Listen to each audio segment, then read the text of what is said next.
Welcome to High Stakes. I'm your host, Tracey Devlyn. On this show, I chat with authors about the moments in their stories that change everything, what's at stake, what it costs, and why we can't look away. From thrillers to romance to sci-fi and beyond. Let's get to it.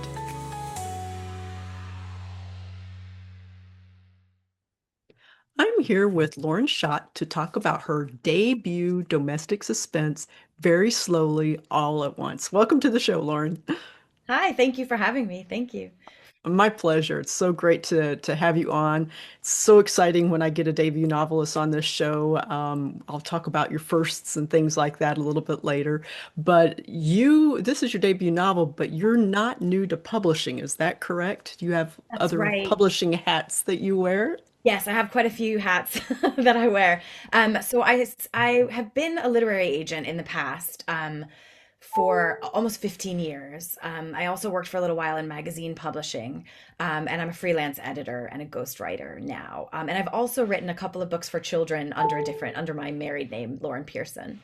Okay. All right. Exciting. Now, do you think that you'll continue doing your ghostwriting and some of these other things while you're writing your thrillers, or because once you get established as a thriller author, it's gonna be lots of work, I'm sure. Yeah, yeah. Maybe not so much ghostwriting. I love editing, so I think I will always probably do that in one form or another. I just Okay. love sort of getting inside other people's stories too. So hopefully I'll always do that. But maybe not so much ghostwriting, but maybe writing for children again. I still love to read children's books, so writing more Yeah. would be great. Well, for those, and we have writers, authors who watch the show. Uh, you do an amazing job on your Instagram accounts. Maybe you have other social that you do it on as well, but Instagram is where I saw it, where you give tips about edit. Like the one I saw recently was about the line editing and things like that, and it was very helpful. I mean, I've I've been published for a little while, and I'm like, oh wow, I never thought about that with the line editing as far as I've heard end on a really powerful note, end your sentence on a powerful note, but I never really kind of put it together the way that you talked about it in your little tip reel there. So that was Oh, great. thank you. I loved that. I loved it a lot. Oh, thank you very much. Yeah, that was actually something that came to me from a professor I had a really long, like 30, 25 years ago. And Yeah, it's just to end on the strongest language that because whatever there you you end go. on, the reader will take away with them. Yeah, I do a lot of teaching for Curtis Brown Creative, which is a creative writing school based here in England. And I would kind of just put together some of my favorite tips that have come out of that and put them on Instagram wearing, as you say, like Okay. the three hats, author, agent, and writer. So Yeah, I thought that was super cute because creative. right away because for those who haven't been to Lauren's social, she has hats that actually say agent, editor, author. So it's super cute. You gotta go Thank you. check it out. My children are mortified, but thank you. Oh, children are mortified of their parents, so it doesn't matter. Always. So, what can you tell us about this amazing book, Very Slowly, All at Once? So very slowly is the story of a couple that have almost achieved the American dream. Mac and Haley have a lovely house that they've just built. They have two very cute little daughters, and they both have good jobs. They both have issues at their jobs. But they're kind of not paying attention to sort of what's going on around them because they're distracted by their jobs. And they've reached a little bit too far in terms of getting this house, in terms of looking after their children. They're a little overstretched financially. And they start getting, and like I said, they're distracted, and they start getting mysterious checks in the mail from a company that's called Sunshine Enterprises. And they don't know what it is, but they each have sort of suspicions about who might owe them money and want to pay them in this way. So Mac has an estranged father, and Haley has some clients that might be trying to do something sort of nefarious. And so they kind of, because they're so caught up in their drama, their own drama, they just let the sort of checks sort of invade their household quietly. And it turns out that they may not be right about where the money is coming from, and it snowballs from there. It sure does. It absolutely does. And folks who love a great twist, there's a wonderful twist at the end too. So yeah, it's such a great book for a debut novel. I know you've been around in the industry for a long, long time, but actually writing the story is so hard, right? Thank you. Yes. Yes. So, do you recall what sparked the idea for this particular story?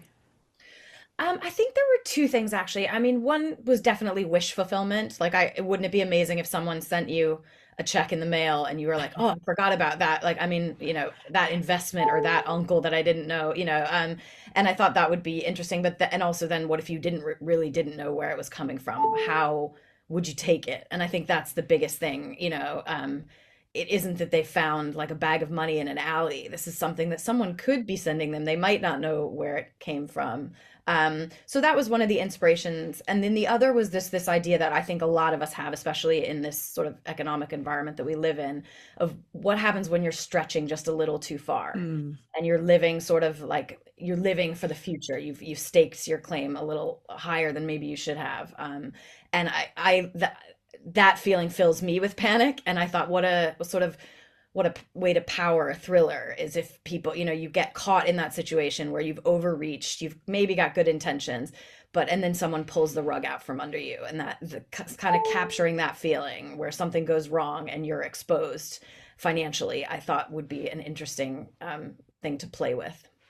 It is scary because I think we've probably all been there where we've stretched ourselves financially, and then in this book, you even not only did they stretch themselves to get this house on this beautiful property that overlooks the lake and everything, it's the there's these things that happen that further stretches their financial issue, as I won't spoil anything, but her mom was just it was just so funny in some areas. It was had me kind of laughing out loud. I'm like, oh my gosh, I could totally see the situation, Yeah, I you think know. it's that you make bad when you're stretched and you're stressed like they are, you make Hmm. bad decisions. And obviously in this, it's an extreme version of that in the novel because it's a thriller, but it's also, I think the feelings that they have is something we can identify with. Like I made a bad decision, I wasn't paying attention, and then something worse happened. And that's kind of the fear that I always think, if you think I can't quite afford this now, but I will later, or I can't,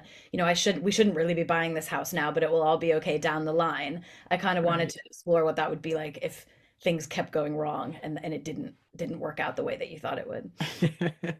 Yeah, absolutely. Well, on this show, we like to talk about the story stakes and, love, death, the fate of the realm. All of those are really high stakes in a story. But what I'd like to do is just delve a little bit deeper beneath the surface and tap into what's personally on the line for your protagonists, Haley and Mac, and maybe tell us what happens if they fail to kind of reach that goal. Yeah. Yeah, I think it's different for each of them. I think Haley is a sort of a kind of a quintessential social climber or sort of quintessential middle class aspiration. She came from sort of, working class background and wants to be wealthy and have a nice house and have all the sort of trappings of being a corporate lawyer, which is what she is. But she also Hmm. wants that for her children. She's not, she just wants sort of comfort and to feel stable. And I think she doesn't want to lose that. And that's kind of where the story starts. Mac is her husband is a professor. He doesn't really care. He doesn't really want the fancy house, but he kind of wants her to be happy. And so he just wants things to go back the way they were. And I think the real stakes in the novel are actually for me were between them. They're gonna lose this life that she wants that he doesn't really. But they also are really in real danger of losing each other. And I hope that Yes. that's what the reader, and also danger. There are high stakes in terms of danger to their family and danger to their person. But it was also really when I was writing it, I wanted it to be about marriage and the sort of, as we get caught up in the like twists and turns of real life, Yeah. when things come at you, are you in it together or are you not? And that's really was the Right. stakes for me is, what life do they want? How far are they each individually willing to go to keep it? And how will that put them in respect to each to the other? Yeah, yeah, absolutely. No, I think you nailed that. That's great for sure. All right. Well, what do you hope readers think about long after they finish this story? And maybe you just mentioned it as far as, the stakes and things like that. But is there something else that you hope they take away? Yeah, I mean, I think the stakes, the characters, what, it's that age-old question, like how much are we willing to risk for more is really what to get more. Do we need more? And you know, are we, I guess, how dangerously do you want to play the game is the sort Yeah, of question I would like people to take away from it. yeah, yeah. Well, debut authors, they are exposed to a lot of firsts. Their first agent, first contract, first editor, book cover, all those interview, all these sorts of things. What has been your most joyful first as a brand new author? And I know picking one is hard, so I know it's not fair, but if you could pick one for me, that'd be great. I think actually holding the book in my hand was pretty amazing. And Yeah. my son was with me and my husband was with me, and they were sort of like, wow, it's a real, it's hardcover. It like just even I sort of undressed it like you used to do with your dolls when you were little, like and looked at Yes. took the jacket off and looked at, Yeah. and I think that was it was that was sort Yeah. of for me the moment when I was just like, wow, we've come it's come a long way from sort of that idea about wish fulfillment. So that was really Yeah. exciting. Yeah, there's nothing quite like the first book, is it? It's an amazing experience. I'm so happy for you. I just love talking to debut novelists about their experience. It's so much fun because it helps me relive that moment when it happened for me, because it's Yeah. been a little while now, and it's like, oh yes, I remember those warm and fuzzy feelings of Yeah. You of remember why you do it in those moments, don't you? yeah, Yeah. yeah, absolutely. And it occurs to me, again, for some of the listeners who might be writers or authors in their own right, you had mentioned that you were an agent at one time. Now, is this something that you would represent yourself, or do you have your own agent? No, so I have my agent is not myself. I am represented in the UK by Stephanie Thwaites at Curtis Brown, and Okay.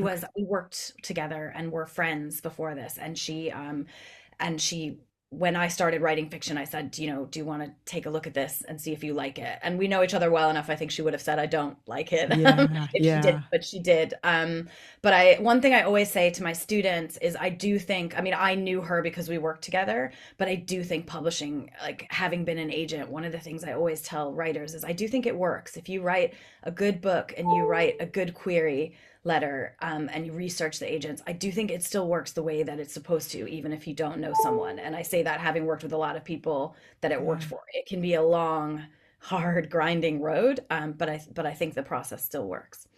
yeah, yeah. No, I agree. I agree.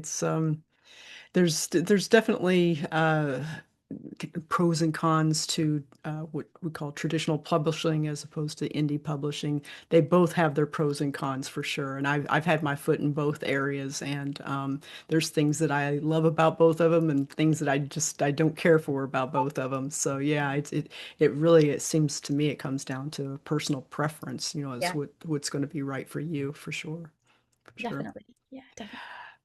So, we talked about you giving writing advice on your socials, but is there, besides the one that you talked about with your professor, is there anything that maybe you've received advice-wise, maybe from other authors that you admire, or maybe writing philosophy that you like to share with new writers or mid-list writers or whatever? Is there anything like that that you'd like to share? Yeah, I was just talking with an author friend about this, and we were talking about the importance of writing what you really love to write. So, sort of standing here having written one novel, and thinking now, what do I do next? This was a one book deal. What am I gonna write sort of more thrillers? Am I gonna write, how do I write into the space I am in the market now? And I think I mean, it's, it can be dangerous to jump all over the place, in Hmm. terms of genre. People do it and they do it really well. And it's just, for me, that second book thing of what should I write, which story do I want to tell. I think I was just speaking to a friend and we were saying you just have to write the one that you can't put down and not be Yeah. sort of led away from it. That would be my biggest advice, especially if someone has written a novel or two, I think go follow your heart, because that's where the magic happens, the great stories that you hear about, I think. I'm glad you said that, that the write what you love. For many years I've heard, and I think it's still being put out there, write what you know, which has always confounded me, you know. So I really love the advice of write what you love, write what you're bursting to write. And yeah, I love that. Yeah, I think So that's where the magic happens. exactly, I think you're right. So this is just a fun little question that I like to ask is, what's one thing readers might be surprised to learn about you? I think that even though this novel and probably every other novel I write will be set in the American Midwest, I actually live in a little town outside of London in the UK, and have for a long time. But I'm a Midwesterner at heart. Yes, yeah, Illinois. That's me. So you probably have Uh, snow right now.